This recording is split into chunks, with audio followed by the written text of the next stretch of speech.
오늘 사도들의 발자취 11번째 시간입니다. 사도행전 17장에 나오는 데살로니가에서 있었던 사도들의 발자취들을 함께 살펴보면서 은혜를 나누겠습니다. 오늘 이 17장은요, 바울의 2차 전도 여행의 내용들이죠. 그래서 오늘 말씀에 데살로니가가 나오고, 또 뒷부분에 보면 베레아가 나오고, 그 다음에 이제 아덴이 이렇게 쭉 이제 나오게 됩니다. 바로 전장인 16장에서부터 2차 전도 여행이 시작되었는데, 우리 지난주에 보았던 것처럼 바울이 원래 소아시아 지역으로 이제 전도를 하러 가려고 했는데, 마게도냐에서 누군가가 손짓을 했잖아요. 우리를 와서 도와라. 그래서 배를 타고 바다를 건너서 그가 간 곳이 바로 빌립보였습니다. 그래서 빌립보에서 복음을 전하고, 또 그곳에서 또 하나님의 구원의 역사들을 또 그렇게 이루는 것들을 우리가 쭉 보았는데요.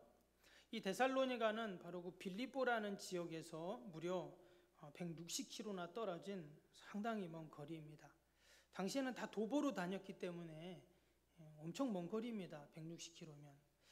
지난번에 한번 그 프린터물을 한번 드렸는데 있는 분 한번 보시고요. 한번 사진 한번 보여주실래요?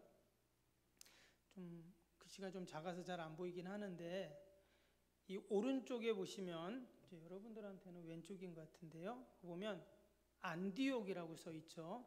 이 안디옥이 바울과 또 그 전도팀들이 파송을 받은 안디옥 교회입니다. 그래서 수리 안디옥이라고 했죠. 또 저 위에 보면 안디옥이 또 하나 있습니다. 비시디 안디옥이라고. 그래서 당시 안디옥이라는 도시가 무려 8군데나 있습니다. 그래서 바울이 파송받은 그 안디옥은 수리아 안디옥. 그래서 성경에 나오는 그 안디옥 교회가 바로 이곳입니다. 그래서 거기서부터 시작이 된 거죠.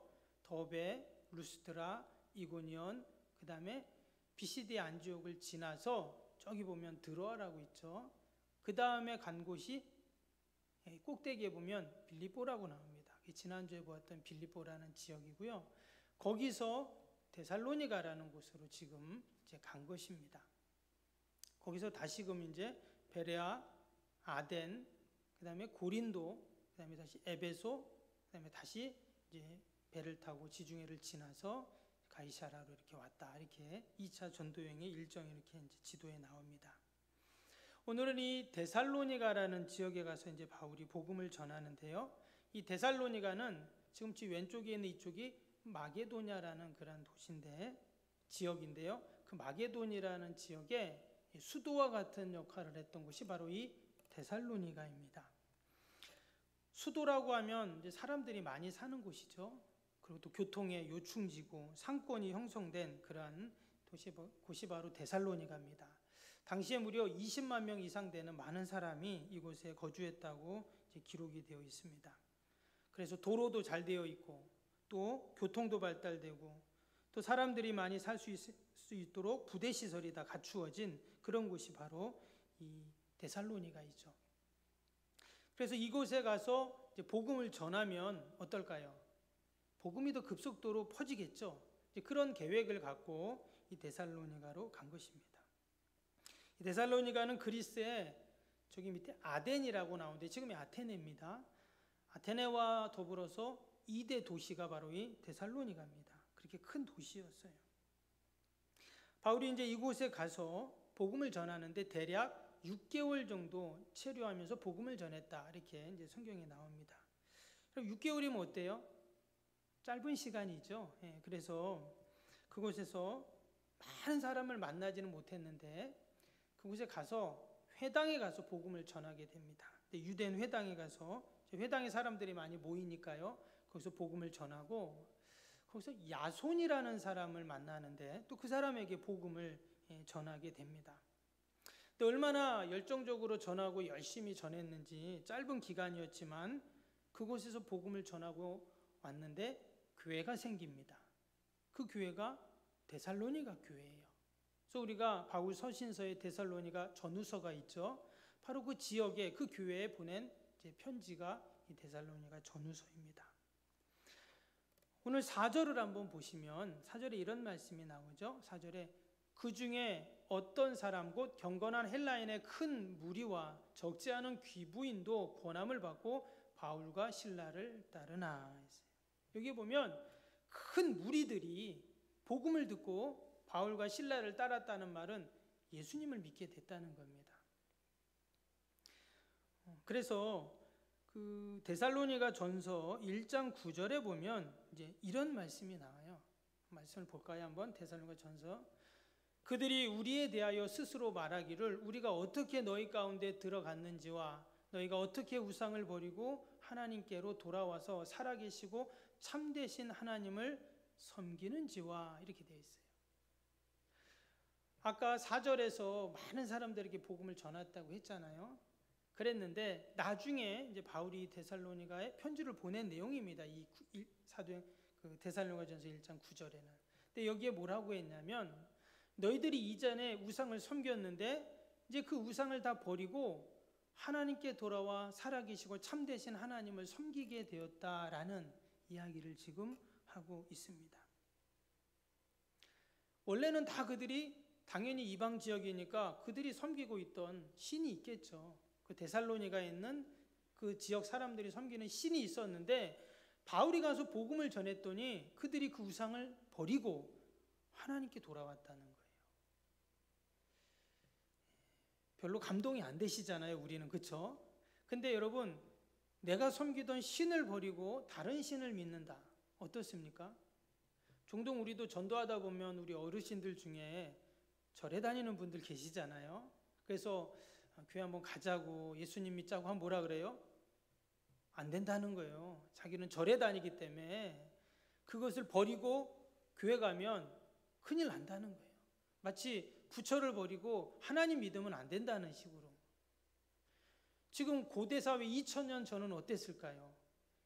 만약에 자신들이 섬기는 신을 버리고 다른 신을 섬긴다, 목숨을 각오하고 믿는 거예요. 대단한 것이죠. 그래서 그러한 그들의 신앙과 모습들을 사람들이 이제 보고 들은 것이죠. 그래서 당시 이 데살로니가 교회는 마게도냐 있는 인근에 있는 많은 교회들의 본이 됐다고 그렇게 기록이 돼요. 그 데살로니가전서 1장 7절에 나오는데요. 7절 말씀을 한번 보시면 그러므로 너희가 마게도냐와 아가야에 있는 모든 믿는 자의 본이 되었느니라. 또 8절도 볼까요? 8절 보면 주의 말씀이 너희에게로부터 마게도냐와 아가야에만 들릴 뿐 아니라 하나님을 향한 너희의 믿음의 소문이 각처에 퍼졌으므로 우리는 아무 말도 할 것이 없노라. 바울이 그 데살로니가 교회 성도들에게 편지를 보내면서 나는 이곳저곳 많이 다니는데 내가 다녀보니까 사람들이 하는 말이 그 데살로니가 교회 성도들 참 대단하더라. 이런 얘기를, 그런 소문이 쫙 퍼졌다는 거예요. 우리가 이 말씀을 읽으면서 우리 석병교회도 좋은 소문이 나는 교회가 되어야 할 줄로 믿습니다. 이미 우리는 좋은 소문이 났어요. 어떤 소문이 났죠? 여러분들이 더 잘 아시잖아요. 우리가 지난 20년 동안 우리 지역에 또 우리 어르신들 또 갈 곳 없는 분들 나그네들을 우리가 극진히 대접을 했잖아요. 섬겼잖아요. 또 이전 목사님은 어르신들 반찬을 나눠드리고 또 어르신들 또 경로대학을 하면서 또 섬겨주고 또 우리가 지금은 요양원을 또 운영을 하면서 또 우리 어르신들을 섬기고, 여러분 하나님께서 다 기뻐하시는 일인 줄로 믿습니다. 아멘. 그래서 좋은 소문이 나는 교회, 바로 우리 교회가 그런 믿음의 소문이 각처에 퍼지는 여러분 그러한 은혜가 날마다 있어야 할 줄로 믿습니다. 말씀드린 것처럼 바울이 데살로니가에는 6개월밖에 없었다 했잖아요. 짧은 기간 뭐 제대로 양육도 못했을 텐데 그들이 복음을 듣고 이처럼 하나님 앞에 헌신하고 그들이 본을 보이고 또 그 믿음의 소문이 막 퍼져가서 그 데살로니가 교회처럼 우리도 좀 해야 되겠다 이런다는 거예요. 얼마나 하나님이 기뻐하시고 또 바울이 그 이야기를 들으니까 너무 감사했다는 것이죠. 오늘 6절 그 말씀에 보면은 이런 말씀이 나와요. 6절 한번 볼까요? 오늘 6절 말씀입니다. 발견하지 못함에 야손과 및 몇 형제를 끌고 읍장들 앞에 가서 소리질러 이르되 천하를 어지럽게 하던 이 사람들이 여기도 이르매. 지금 이 말이 무슨 말이냐면, 지금 바울과 그 전도팀들이 데살로니가에 가서 막 전도를 했다고 했잖아요. 회당에 가서도 복음을 전하고, 그랬더니 많은 사람들이 그 예수님을 믿고 복음을 듣고 이런 일들이 막 일어났어요. 그랬는데 그 말씀 읽은 것처럼 지금 그 복음이 전해지니까 또 그것을 방해하고 또 그것을 괴롭히는 사람들이 또 나타나게 됩니다. 바로 그것이 이제 어둠의 세력들이죠. 그래서 그 사람들이 지금 야손이라는 집에 쫓아가가지고 지금 바울과 그 전도팀들을 어디다 놨냐고, 당장 찾아내라고 지금 그렇게 지금 윽박지르고 그들을 관가에다가 그렇게 고발을 하는 이런 일들이 또 일어나게 되었다는 것입니다. 근데 특별히 여기에 보니까 그 사람들이 뭐라고 했냐면 천하를 어지럽게 하던 이 사람들이 여기도 왔다. 바로 이게 바울과 그 전도팀들을 말하는 거거든요. 얼마나 복음을 열정적으로 원색적으로 전했는지 천하를 어지럽게 하는 사람들이다. 이렇게 지금 우리말 성경에는 번역을 해놨는데, 영어 성경에 보면 세상을 뒤집어 놓는 이렇게 이제 번역을 했어요. 그러니까 아마 이 바울과 전도팀들이 한 번씩 지나가면 막 사람들이 막 진짜 자신들이 섬기던 그 신을 버리고 하나님을 믿는 이런 일들이 일어나니까 사람들이 막 깜짝 놀란 거죠. 이게 도대체 어떻게 된 거냐. 그럼 바울이 어떻게 그 전도팀들이 이처럼 세상을 뒤집어 놓는 사람들이라는 이런 이야기를 듣는 자들이 되었는가? 그게 오늘 2절 3절인데요. 한번 볼까요? 2절 3절을 보시면 이런 말씀이 나옵니다. 2절 3절입니다. 바울이 자기의 관례대로 그들에게로 들어가서 새 안식일에 성경을 가지고 강론하며 뜻을 풀어 그리스도가 해를 받고 죽은 자 가운데서 다시 살아나야 할 것을 증언하고 이르되 내가 너희에게 전한 이 예수가 곧 그리스도라 하니. 지금 그 새 안식일, 그러니까 세 번의 안식일, 한 3주 정도죠. 그 회당에 가서 그들에게 복음을 전하는데 뭘 전했냐면 바로 예수님께서 너희를 위하여 너희 죄를 위하여 죽으시고 살아나셨다. 바로 주님의 십자가 죽음과 부활을 지금 전했다는 것입니다. 그러면서 바울이 이야기한 것은 딴 것이 아니라 성경을 가지고 강론하며 그 뜻을 풀어 이렇게 말했어요. 그러니까 지금 그가 한 일은 다른 것이 아니었습니다. 말 그대로 말씀을 전한 거였어요. 복음을 전한 겁니다. 무슨 이벤트를 한 것도 아니고 잔치를 벌인 것도 아니고 축제를 연 것도 아니고 하나님 말씀만 전했다는 거예요. 말씀을 강론했다. 지금 이렇게 나오죠. 그리고 그 말씀의 내용은 주님의 십자가 죽음과 부활에 대한 내용이었다는 거예요. 왜 예수님이 우리를 위해서, 내 죄를 위해서 그렇게 십자가에 죽을 수밖에 없었는가? 그리고 그분의 부활이 어떤 의미인가? 그런 얘기를, 그 복음을 쭉 전했다는 것입니다. 근데 이것은 지금도 동일합니다. 여러분, 교회가 해야 할 일은 뭡니까? 복음을 전하는 일이에요. 말씀을 강론하는 일입니다. 교회에서 해야 할 일이 참 많지만, 교회 역할이 있지만, 여러분, 교회는 늘 주님의 피 묻은 복음을 전하는 것이죠. 주님의 십자가 사랑을 전하고 또 이 세상 마지막 하나님의 심판이 있음을 이야기하고 또 구원받은 자가 이 땅에서 하나님의 자녀로 살아가는 이야기를 하는 것이 바로 복음이고 교회가 해야 할 일들입니다. 그 복음을 잃어버리고 복음을 전하지 않을 때 교회는 점점 힘을 잃어가게 되는 것이죠. 그럼 그러한 의미에서 우리 교회도 이 데살로니가 교회처럼 우리가 늘 주님의 십자가 복음을 전하고 또 복음의 횃불을 높이 들고 이 땅에 주님의 복음을 전하는 교회가 되어야 할 줄로 믿습니다.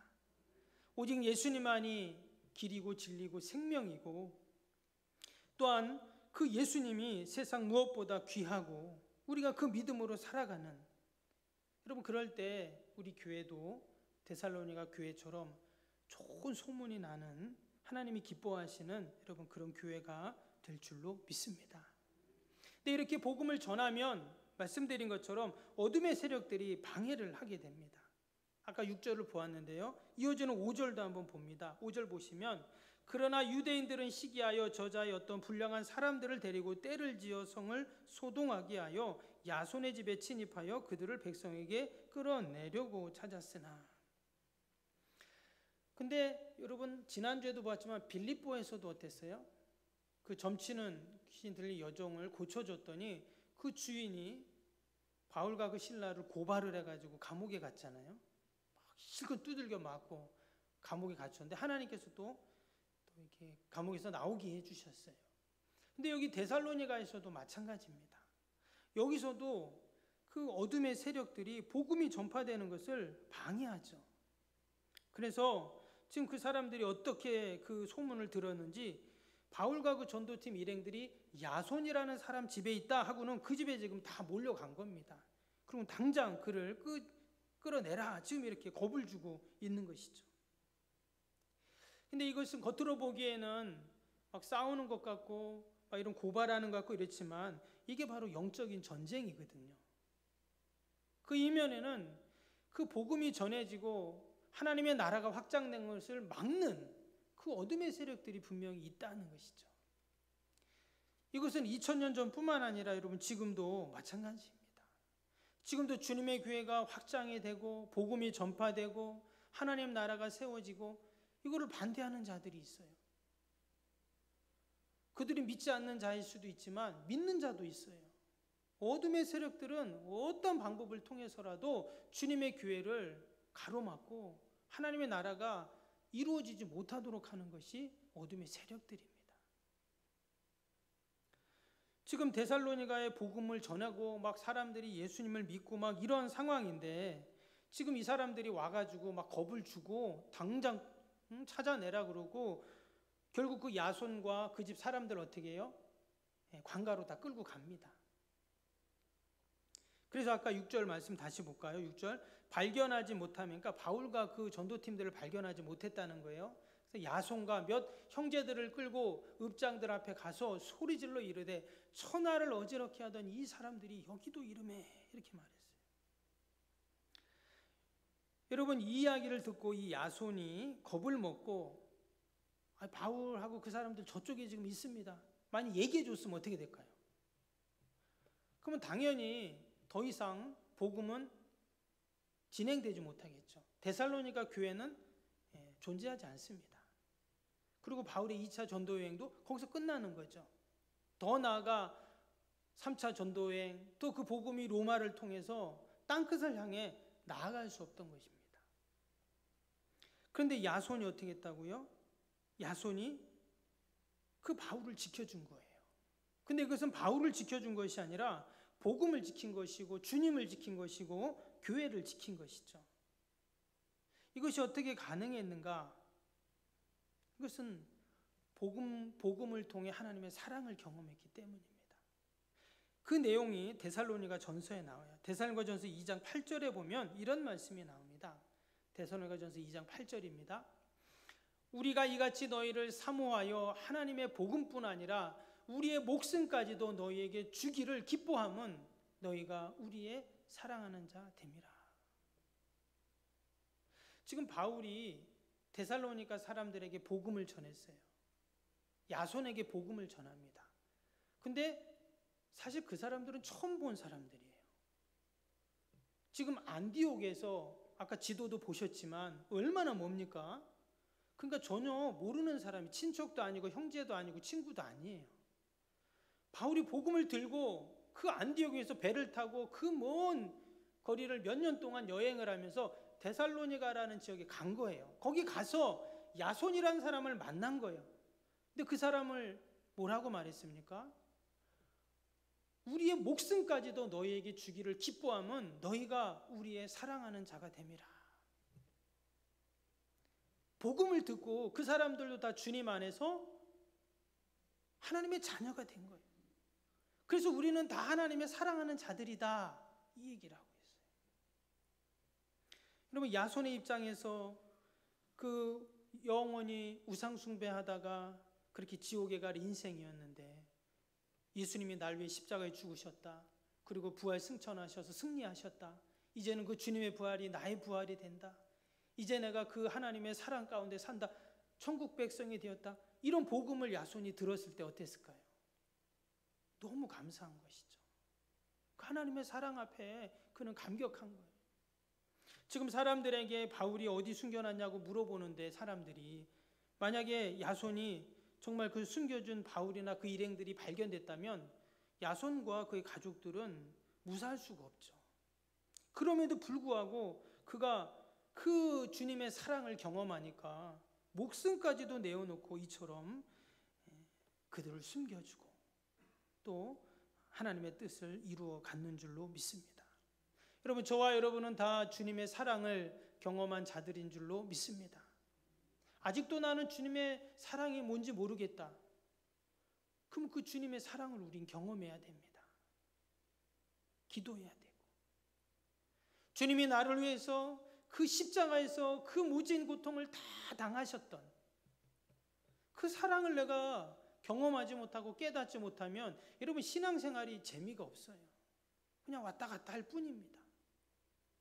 근데 정말 내가 죽어야 할 그 십자가에 예수님이 달리시고 이 더럽고 추한 그 모든 죄를 정말 입에도 담기 추한 그 죄까지도 다 씻어주신 그 주님의 십자가의 사랑을 내가 늘 생각할 때 감사하고 또 감사하고,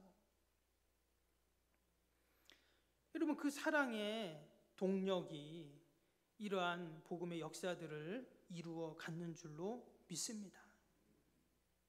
그래서 이 데살로니가 교회의 부흥의 원동력은 뭐였냐면 사랑의 실천이었어요. 바울을 통해, 바울의 전도팀들을 통해, 그리고 이 야손이라는 사람을 통해 그 지역에 그 사랑이, 주님의 사랑이 전파되니까 데살로니가 교회가 세워졌던 것입니다. 이 야손은요, 지금 사람들이 야손의 집에 지금 이렇게 왔다고 했잖아요. 그렇죠? 지금 야손의 집이 지금 교회가 된 것입니다. 그가 복음을 듣고 그가 자신의 집을 교회로 내어준 거예요. 그 사랑에 감사해서. 야손이 지금 그들을 맞이했다, 이렇게 지금 말씀을 하고 있는데요. 7절에 보시면 야손이 그들을 맞아들였도다. 이 사람들이 다 가이사의 명을 거역하여 말하되 다른 임금 곧 예수라는 이가 있다 하더이다니. 지금 야손이 바울과 그 일행들을 맞이했다, 맞아들였다. 이 말은 복음을 맞아들였다, 이 말이잖아요. 주님을 영접했다는 거예요. 주님의 사랑을 경험했다라는 것입니다. 그래서 자신의 집을 교회로 그렇게 내어줘서 데살로니가 교회가 시작이 되었던 것입니다. 빌립보에서도 그랬잖아요. 거기서도 루디아가 복음을 듣고 그 루디아가 자신의 집을 내어줘서 빌립보 교회가 바로 루디아의 집에서 시작이 되었습니다. 유대인들에게 잡혀가서 어려움을 당할 수밖에 없는, 그럼에도 불구하고 그는 그 복음을 위해 희생하고 또 그 섬김을 통해서 복음이 데살로니가에서 끝나지 않고 계속 땅끝을 향해서 나아갈 수 있는, 여러분, 이러한 은혜와 복이 있었는 줄로 믿습니다. 그래서 결국 바울을 찾지 못하니까 이제 보석금을 주고 풀려났다, 지금 이렇게 말씀하고 있습니다. 그리고는 바울과 그 일행들이 어디로 갑니까? 10절에 보면 저 베레아라는 지역으로 그렇게 이동을 하게 됩니다. 그 베레아는 데살로니가에서 또 한 80km 이상 한참 내려가야 하는 그러한 지역입니다. 이제 거기까지 가서 또 다시 또 바울은 복음을 전하게 되는 것이죠. 여러분, 하나님께서 바울에게 야손이라는 사람을 붙여주셨습니다. 또 야손에게도 담대함을 주셔서 지혜를 주셔서 그 복음의 역사가 그곳에서 끊어지지 않고 땅끝을 향해 계속 나아갈 수 있도록 하나님이 은혜를 베풀어 주셨습니다. 이처럼 복음의 현장에는 늘 어둠의 세력들, 방해의 세력들이 있지만 또 하나님께서는 이처럼 야손과 같은 사람을 만나게 해주시고 또 하나님의 뜻을 이루어가는 사람들을 통해서 하나님이 역사하시는 줄로 믿습니다. 저와 여러분이 나의 집을 기꺼이 교회로 내어줄 수 있는, 나의 것을 하나님께 내어줄 수 있는 그런 루디아와 야손이 될 수 있기를 바랍니다. 또 이 시대에 우리 석병교회가 데살로니가 교회 같은 여러분 교회가 되어서 정말 다른 많은 교회의 본이 되고 또 좋은 소문이 나는, 믿음의 소문이 나는 우리 석병교회가 되어질 때 여러분 그것이 하나님이 기뻐하시는 뜻이고 이 시대에 주의 사명을 감당하는 모습인 줄로 믿습니다.